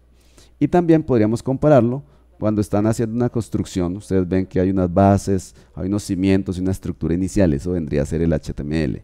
Y el CSS podría ser toda la parte externa, la parte visual, la parte que va a ver al final las personas que están en la parte externa del edificio cuando la finalicen. Esto que nosotros estamos viendo en este momento corresponde a un código HTML. Por supuesto es un código HTML un poco más complejo que el código que estábamos viendo anteriormente. Pero si analizamos, existen etiquetas. Todo lo que hay ahí son etiquetas. Nosotros vimos solamente una etiqueta H1, H2 y la etiqueta párrafo. Aquí hay muchas más etiquetas, pero el concepto básico es el mismo. Estamos encerrando contenido en etiquetas, no más. Esto es como el navegador va a ver ese contenido HTML. Entonces miren que el navegador automáticamente va a ver unos textos más grandes, otros más pequeños. Los vínculos, por ejemplo, los ve de color azul por defecto y con un subrayado. Todo esto es un HTML base sin ningún tipo de capa de presentación. Entonces por defecto hay una capa de presentación ya que hace parte del HTML. Por ese motivo es que existen características diferenciadoras en cada tipo de elemento, es decir, los títulos son más grandes, los subtítulos más pequeños, los párrafos tienen un tamaño estándar, etcétera, pero no hay una capa personalizada de presentación. Aquí hemos aplicado la capa de presentación. Es exactamente el mismo contenido anterior, pero con una capa de presentación. Entonces miren el poder del CSS. Cambia totalmente lo que nosotros teníamos anteriormente. Esta es la modelo sin ningún vestido, y esto ya es la modelo con el vestido. Esto se puede cambiar pues totalmente. Entonces generalmente, aquí no, estos puntos los voy a pasar un poco rápido, pero generalmente nosotros manejamos esos archivos CSS de forma externa, un archivo externo. La ubicación de los estilos puede ser diferente, esos estilos pueden estar como archivos externos, pueden estar dentro de la etiqueta head del HTML o pueden estar de forma inline. Y hay un orden de aplicación. Aquí no quiero enfatizar muchísimo en esta parte, pero si tenemos CSS en diferentes ubicaciones, es decir, si tenemos CSS de forma externa, si lo tenemos de forma inline y si lo tenemos de forma incrustada, entonces si hay conflictos, por ejemplo, el CSS que está de forma incrustada va a sobreescribir el que está de forma externa. Nuevamente aquí no los quiero enredar mucho, por ahora solamente tengan en cuenta que el CSS puede estar en diferentes ubicaciones. Y generalmente se recomienda que esté de forma externa porque una sola hoja de estilos, es decir, un solo archivo con los estilos CSS puede manipular la presentación de todos los archivos HTML que hacen parte de nuestro sitio web. Por lo tanto, si queremos, por ejemplo, cambiar el color de todos los títulos de nuestro sitio web, simplemente lo cambiamos en la definición del CSS y automáticamente eso cambia para todos los archivos que hacen parte de nuestro sitio web. Y otra ventaja de trabajar con los archivos externos es que, por ejemplo, yo puedo tener diferentes reglas CSS para cada uno de los dispositivos. Entonces puedo tener una regla CSS para el desktop, puedo tener una regla CSS para la tablet y puedo tener una regla CSS para los dispositivos móviles, de manera que cuando un usuario ingresa a ver mi sitio web desde un computador de escritorio, se activa entonces el CSS de escritorio. Si ingresa mediante una tablet, se activa el CSS orientado para tablet, y si accede a mi sitio web desde un dispositivo móvil, desde un smartphone, entonces se activa la otra hoja de estilos. Voy a mostrarlo aquí rápidamente cómo podríamos aplicar. Aquí no lo voy a hacer de forma externa para pues no demorarme mucho, pero aquí voy a utilizar una etiqueta que se llama script. Perdón. Script no. Aquí vamos a utilizar una etiqueta, perdón, que se llama style. Con script fuera así, fuera a crear un script de JavaScript, por ejemplo. Ok, y acá genero entonces la regla CSS. Ahorita vamos a mirar la sintaxis un poco de CSS, pero aquí me voy a adelantar. Vamos a decir, por ejemplo, que quiero trabajar una regla que se llama el body. Entonces lo que hacemos es crear esto que se llama el selector. Abrimos y cerramos llaves. Y todo lo que va adentro son diferentes propiedades. Las propiedades son las características que determinan un elemento. Entonces, dentro de las propiedades está el color, el tamaño, etcétera, etcétera. Vamos entonces, por ejemplo, a indicar esta propiedad color y vamos a decirle que el color va a ser, por ejemplo, color rojo. Y miren como estamos formateando el body, y el body es esta etiqueta que encierra todo el contenido, entonces todo el texto dentro del body va a estar de color rojo. Por supuesto, no siempre vamos a necesitar eso. Entonces, yo quiero, por ejemplo, rojo solamente el título principal. Entonces, vamos a cambiarle el color al subtítulo. Y la etiqueta del subtítulo es H2. Entonces, vamos a decirle acá que el color del subtítulo es, por ejemplo, este. Es el mejor color pues para aplicarle en este momento, pero están viendo pues el resultado. Y también podemos entonces hacer lo mismo con el párrafo. Entonces vamos a decirle que el color del párrafo, vamos a decirle por ejemplo que es gris. Y aquí tenemos entonces de color gris este párrafo. De hecho, si tuviésemos más párrafos, vamos a colocarle aquí, vamos a copiar acá. Vamos a decirle que este es un segundo párrafo. Y miren cómo entonces todos los párrafos en este caso van a estar de color gris. Todo esto es totalmente configurable, es decir, yo puedo puntualmente formatear las características de un elemento. Aquí lo estoy haciendo de forma global, pero quiero simplemente que miren entonces cómo el CSS va cambiando las características del elemento. Por ejemplo, el H1, quedamos de que era muy grande. Entonces vamos a utilizar una propiedad que se llama font size y vamos a decirle, por ejemplo, que este tamaño es 2 EM. 1 EM, 1.7, bueno, ahí, 1.9 EM. Igual pues puedo colocarle el valor que yo quiera y puedo modificar los otros textos también. Entonces esto corresponde entonces a la capa de presentación. El CSS corresponde a la capa de presentación y la tarea pues es la tarea que tiene el CSS pues es precisamente lo que estoy mostrando ahí. Tenemos adicionalmente otro lenguaje que se llama el lenguaje de JavaScript. Este lenguaje permite agregar funcionalidad a nuestros sitios web. Funcionalidades, alguna tarea como por ejemplo mostrar un mensaje o que cuando hagamos clic sobre un elemento, este elemento cambie de color o abra otra ventana, etc. Una característica de JavaScript es que es un lenguaje que se ejecuta del lado del cliente. ¿Qué quiere decir esto? Que a diferencia por ejemplo de lenguajes como PHP que se ejecutan en el servidor, este lo ejecuta el navegador web. Esto entonces hace que sea un poco más rápido porque no está haciendo pues esa transferencia desde el servidor. Actualmente JavaScript es uno de los lenguajes más usados para la web. De hecho hay muchas variaciones de JavaScript. Esas variaciones normalmente le llaman, bueno, variaciones no, hay algo que se llaman librerías y hay muchísimas librerías muy especializadas de JavaScript. En el caso de las imágenes, pues los navegadores soportan un número limitado de formatos de imagen. Eso quiere decir que yo no puedo, por ejemplo, utilizar un archivo con extensión .psd para un diseño web o una extensión .tif o qué sé yo, por ejemplo, EPS. Estos son formatos que no son soportados para web. Los formatos de imágenes para web están desarrollados para permitir un balance entre la calidad de la imagen y el tamaño de la misma. Siempre para web nosotros tenemos un problema y es que estamos transfiriendo información desde el servidor al cliente y del cliente al servidor. Entonces, esa transferencia de información puede tomar tiempo. Y si ese tiempo es muy extenso, quiere decir que la página se demora mucho en cargar.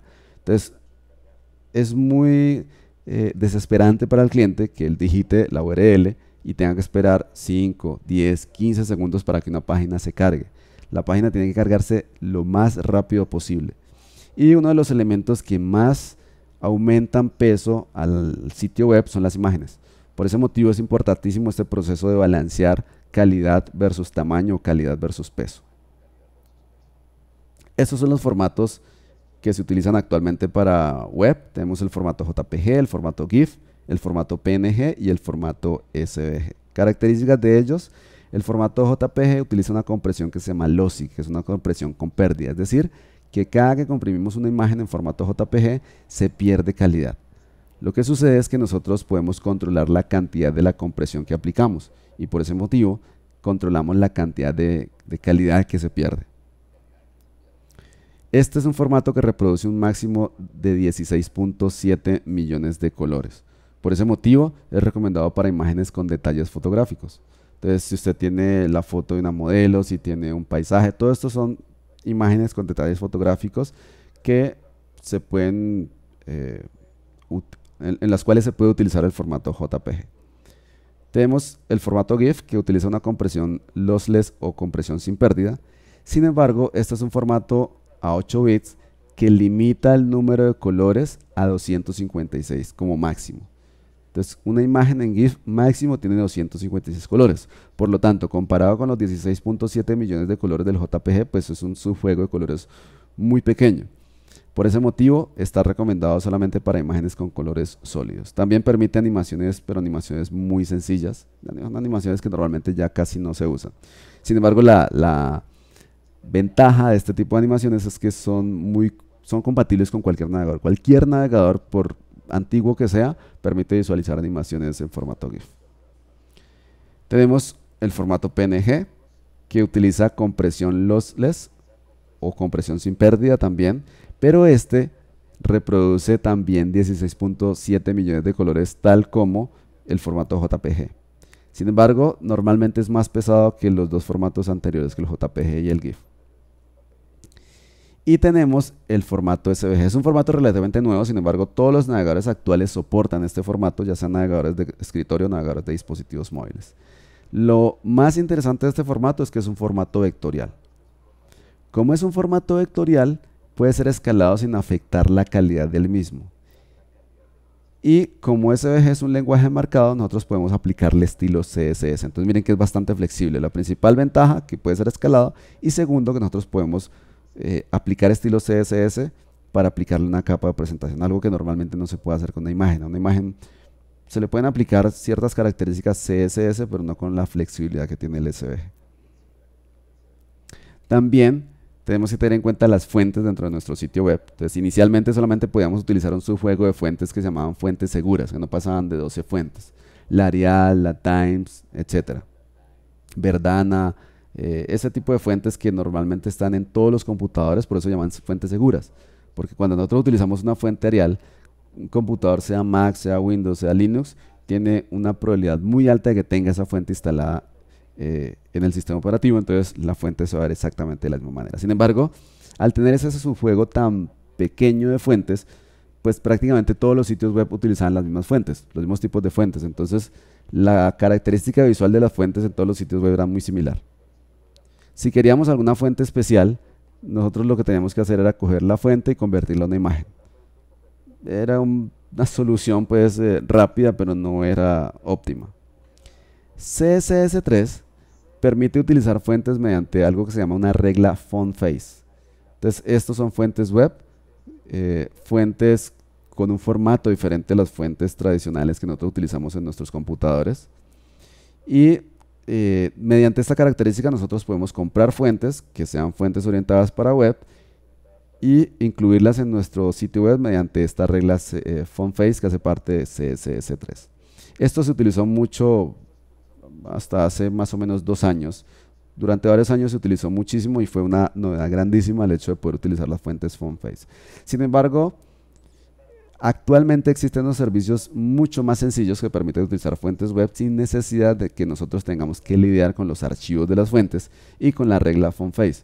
Nosotros utilizamos actualmente otros servicios de fuentes, como por ejemplo Typekit tiene esta característica. Typekit es un servicio de fuentes web. Google Fonts también es un servicio de fuentes web, entre muchos otros servicios, y la utilización de esas fuentes es muchísimo más sencilla, y estos servicios tienen un catálogo relativamente amplio actualmente de fuentes, de diferentes fuentes que nosotros podemos utilizar. Entonces, ya la limitante que teníamos hasta hace unos años de solamente las fuentes seguras ha desaparecido. Muse, de hecho, utiliza de forma automática, incluido dentro de las herramientas que él tiene, dos tipos de fuentes web diferentes. Un servicio que se llama Typekit y otro servicio que se llama Edge Web Fonts. Los dos son bastante similares, sin embargo, de hecho tienen fuentes que son similares, pero existe la opción de utilizar cualquiera de los dos y hay un número bastante interesante de fuentes disponibles. Otras tecnologías que nosotros tenemos que tener en cuenta. Entonces, dentro de las otras tecnologías que también tenemos que tener en cuenta. Tenemos que tener en cuenta algo que se llaman librerías de JavaScript. Resulta que JavaScript es un lenguaje bastante amplio actualmente y en algunos casos puede tomar algún tiempo dominarlo totalmente. Entonces, hay algo que se llaman librerías de JavaScript, que simplemente son un conjunto de tareas preescritas. Estas tareas ya están escritas, por lo tanto nosotros simplemente las llamamos mediante un llamado a algo que se llama llamado de funciones. ¿Qué es lo que ganamos? Se facilitan y se agilizan muchísimas tareas. Nosotros, en vez de estar escribiendo y testeando y probando y validando si funcionan todos los navegadores ciertas tareas que vamos a tener que escribir con JavaScript, simplemente utilizamos unas tareas que ya están escritas mediante un llamado y unos cuantos parámetros y ya podemos utilizarlo. Muchas personas empiezan a utilizar estas librerías de JavaScript sin tener conocimiento de JavaScript.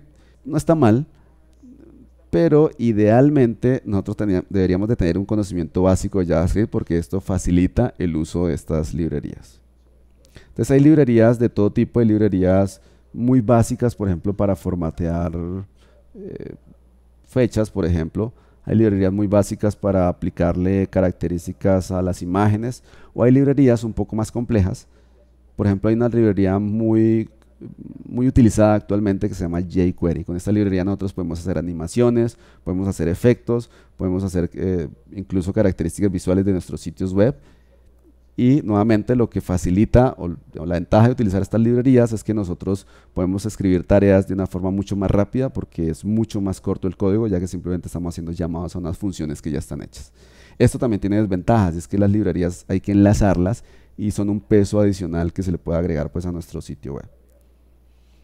Los frameworks, por otra parte, son una colección de archivos HTML, CSS y JavaScript que normalmente son diseñados para agilizar el desarrollo de un sitio web. Entonces, en muchos casos, los frameworks son una base sobre la cual nosotros empezamos a trabajar y no tenemos que hacer cosas desde cero. Algunos frameworks, por ejemplo, están diseñados para tener una base, un diseño base responsive, un diseño que se adapte a diferentes pantallas. Entonces, lo único que nosotros tenemos que hacer es personalizar ese diseño, pero la base como tal ya está creada. Entonces, estos frameworks contienen plantillas HTML, que son la estructura, grillas CSS para responsive y librerías JavaScript con algunas tareas pues ya comunes que nosotros solemos requerir para diseño web. Dentro de los ejemplos de frameworks que tenemos podemos incluir un framework muy utilizado actualmente que se llama Bootstrap, otro framework que se llama Foundation, entre muchos otros. Tenemos también una tecnología que se llaman preprocesadores CSS. Estos preprocesadores vienen a cubrir un poco ciertas deficiencias que tiene CSS. CSS es un lenguaje bastante sencillo, pero también tiene ciertas limitantes. Entonces, por ejemplo, en CSS nosotros no podemos utilizar variables. De manera que si vamos a utilizar un color 100 veces dentro de mi archivo CSS, 100 veces tengo que escribir la definición del color.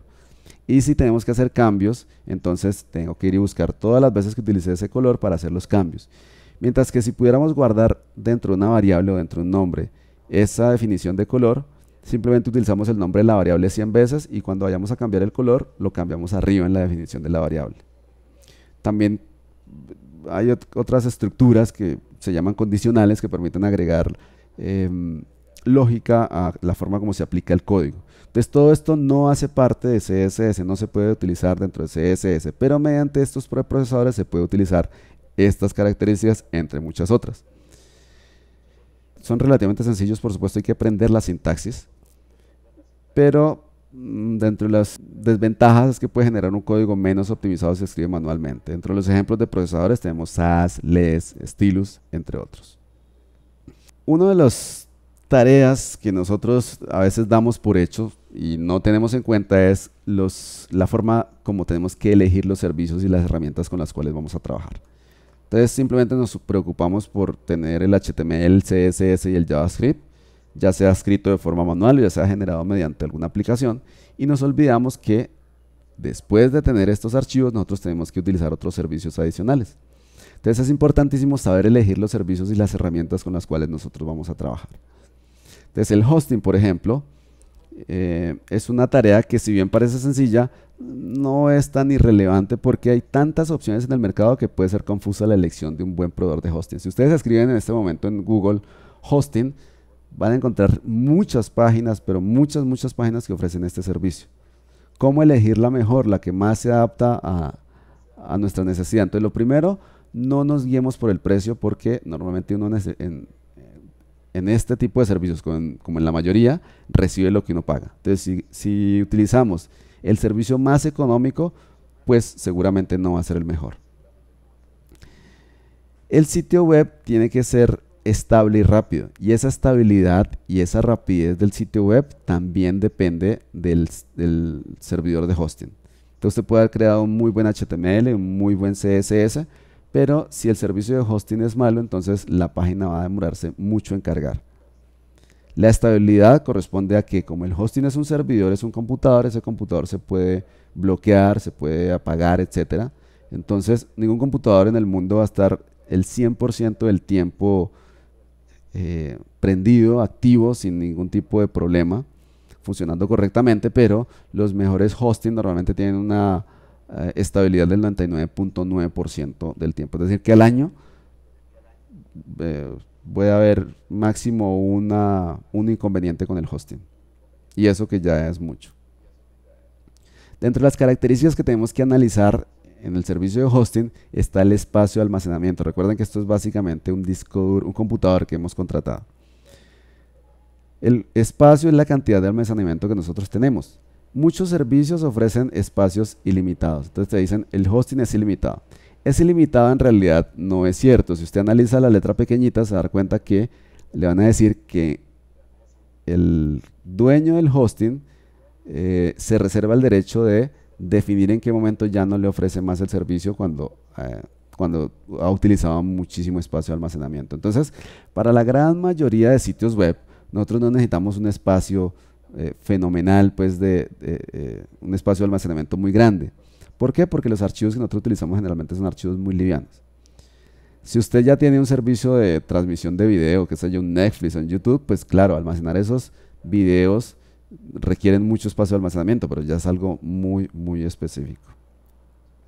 Entonces, pocas veces se va a necesitar mucho espacio de almacenamiento. Otra característica importante en el hosting es la transferencia de datos, la transferencia de información. Es la cantidad de datos que se va a transferir entre el servidor y los clientes. ¿Qué quiere decir esto? Que si su sitio web pesa, la página principal, vamos a calcular la página principal, pesa 1 mega, por supuesto es mucho, pero es para facilitar el cálculo. Y usted tiene 5.000 visitas en el mes, entonces al menos va a tener 5.000 megas de transferencia. Entonces, igual, muchos servicios también ofrecen transferencia limitada, sin embargo, en realidad no es así. En realidad va a llegar un momento donde si el proveedor de hosting se da cuenta que la transferencia de archivos o de datos que usted tiene es muy alta, entonces simplemente se contacta con usted o le corta el servicio y ya. Entonces, cuando usted va a revisar la letra pequeñita del contrato, se va a dar cuenta que ahí dice que el servicio de hosting se reserva el límite de transferencia de archivos. Entonces, ellos ofrecen ese servicio limitado porque asumen que la gran mayoría de clientes no va a necesitar o nunca va a pasar un límite pues que los afecte. Pero si realmente usted tiene mucha transferencia, si por ejemplo usted instala un blog y el blog es muy exitoso y tiene muchísimas visitas en algún momento, entonces le va a llegar una información del hosting diciéndole que tiene que cambiar de plan o que no puede ofrecerle pues el servicio. Entonces es una característica muy importante porque suponga que usted contrata un servicio de hosting con no sé, 1 giga de transferencia mensual. Si por algún motivo usted traspasa ese giga de transferencia, van a pasar 2 cosas. Una, el servidor deja de funcionar por el resto del mes. Entonces, en algunos sitios web, usted visita el sitio web y se da cuenta que aparece un texto que está diciendo que ese servicio está inhabilitado porque superó pues la tasa de transferencia. O lo otro que puede pasar es que empiecen a cobrarle por mega adicional de transferencia. Entonces, al final del mes, usted va a recibir ya no un recibo o un cobro por lo que usted contrató, sino que el cobro va a ser mucho más alto porque se pasó por ese monto de transferencia. Entonces, dentro de los planes tenemos que tener en cuenta que hay planes dedicados versus compartidos. Recuerden que eso lo hablábamos anteriormente. Dedicados es que usted alquila el servidor completo, mientras que compartido es un servidor virtual. Hay un problema con los servidores virtuales y es que eso es como cuando usted alquila una casa y no se da cuenta en qué vecindario fue que llegó. Si el vecindario es malo, si los vecinos que usted tiene no son muy buenos, entonces a usted lo ven igualito que a los vecinos. Lo mismo pasa con un servicio de hosting. Si usted contrata un servicio de hosting compartido y sus vecinos son servicios que se dedican a generar spam, por ejemplo, entonces la IP bajo la cual está ese servicio compartido es una IP que probablemente esté en algo que se llama las listas negras. Y las listas negras hacen que cuando usted envíe correos desde su cuenta que hace parte del dominio, entonces todos esos correos lleguen a la carpeta de spam porque todos los servicios de correo los reconocen automáticamente como spam, entre otros problemas que puede tener. Recuerden que tiene que tener en cuenta el software que está incluyendo en ese hosting. Es bueno preguntar si se puede instalar software en ese hosting que usted está contratando, porque en muchos casos necesitamos instalar algún tipo de script o un CMS, etcétera.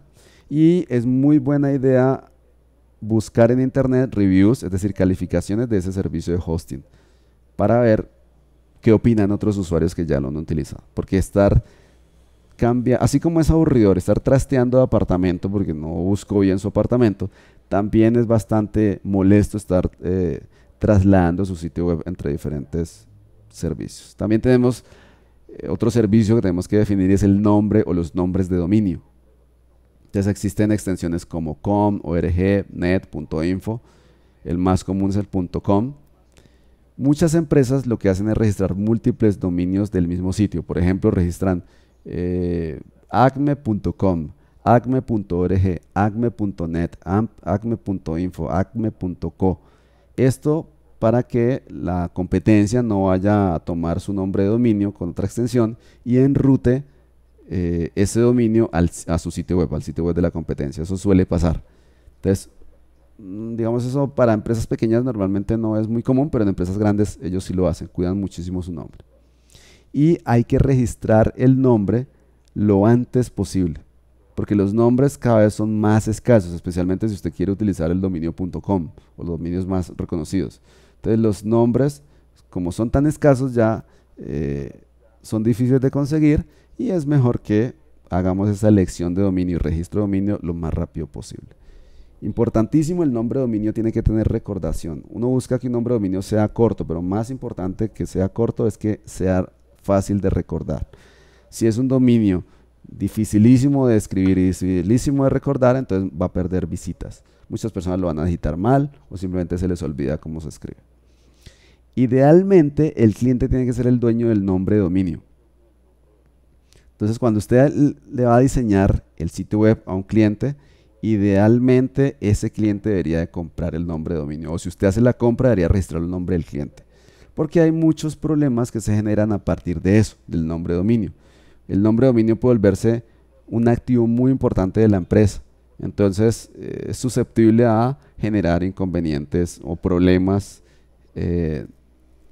cuando usted como diseñador es la persona que aparece como dueña pues, de ese nombre de dominio. Lo primero que usted tiene que hacer cuando registra el nombre de dominio es averiguar algo que se llaman los name servers. Esos name servers son los que usted va a utilizar para configurar posteriormente o enrutar posteriormente su dominio al servicio de hosting que usted vaya a contratar. Finalmente, entonces tenemos que definir también el editor de código con el cual vamos a trabajar. En este caso, si ustedes van a trabajar con Muse, pues no van a trabajar con editores de código, pero si van en algún momento a escribir código de forma manual, entonces hay muchos editores de código disponibles y ustedes los pueden elegir de acuerdo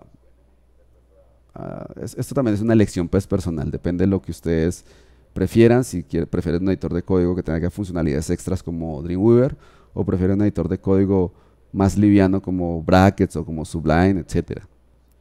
También hay editores de código gratuitos, hay otros de pago, entonces todo esto puede determinar pues la elección del editor de código. Tenemos que definir también cuál es el editor gráfico que vamos a trabajar, entonces para muchos la decisión es tan simple como saber que Photoshop es para imágenes, Illustrator es para vectores y eso es lo que vamos a utilizar. Pero hay personas que prefieren trabajar, por ejemplo, con software libre. Entonces, cuando quieren trabajar con software libre o software gratuito, existen opciones como GIMP, que es un editor de imágenes, como Inkscape, que sirve para trabajar con vectores, también es gratuito, o como Sketch, que sirve solo para vectores y está disponible solamente para Mac. Entre otros, hay muchas otras opciones disponibles. Al final, algo que tiene que ser muy, muy, muy importante para ustedes es que no importa la herramienta que vamos a elegir, no importa la herramienta que nosotros utilicemos, lo más importante de todo es que esa herramienta la utilicemos correctamente. Si utilizamos esa herramienta correctamente, no importa si estamos trabajando con Muse, no importa si estamos escribiendo el código de forma manual, no importa si utilizamos un editor u otro, no importa si utilizamos Photoshop para las imágenes, utilizamos un editor gratuito, o Illustrator, o Corel, o cualquier editor. Al final, si sabes utilizar correctamente la herramienta, el resultado que vas a obtener pues es correcto. Bien, entonces esto simplemente es un resumen de todo lo que corresponde pues al mundo web, al mundo del diseño web, especialmente la parte que corresponde al front-end, tal como les decía anteriormente. Y el objetivo de esta primera clase es darle o mostrarles un panorama completo de este mundo, para que ustedes sepan de qué se trata. Es decir, no se trata solamente de aprender a manejar las herramientas de Muse. No se trata solamente de aprender a codificar en HTML o codificar en CSS. Como si ustedes se dan cuenta, hay muchas otras cosas a tener en cuenta, hay muchas otras características del mundo web, hay muchos otros conocimientos que se requieren adicionales a simplemente crear los archivos HTML, CSS y JavaScript. Hay muchas otras tecnologías o servicios que nosotros tenemos que dedicar un poco de tiempo para elegirlas, como el caso de los servicios de hosting, del servicio de dominio, y todo esto simplemente es para darles, como les decía, un panorama mucho más completo, mucho más global, es decir, para que ustedes tengan una visión mucho más holística de lo que es el servicio de la creación de sitios web.